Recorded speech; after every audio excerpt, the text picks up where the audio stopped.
Good evening and welcome to RFL. I'm Richard French. Just about 3 hours from now, the top 10 GOP candidates will be taking the stage in the arena in Cleveland. Probably the most anticipated event there since LeBron James was in the finals. Let's go live now to Cleveland, where Karen Travers joins us. Good evening from Cleveland. It is fitting that the Republican primary season kicks off right here. This arena is famous for LeBron James, and the Cleveland should be the one on stage in the spotlight at the convention.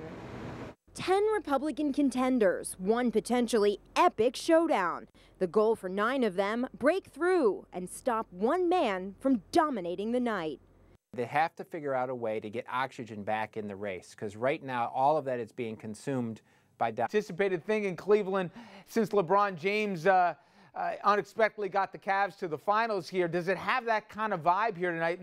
Less so a debate and more predictions after the event always happen. So I'm going to try and make your first guess this time. Tell me who will surprise tonight, and at the end of the night, if Trump still is the headline, I'll talk to you in a little bit. All right, folks, we want to get you involved in our conversation. So head over to Facebook and Twitter and sound off. Our question tonight is pretty simple. It's what everybody's asking. Who do you think is going to win and lose the debate? Who comes out the big winner and loser out of Cleveland this evening? All right, when we come back, though, we bring in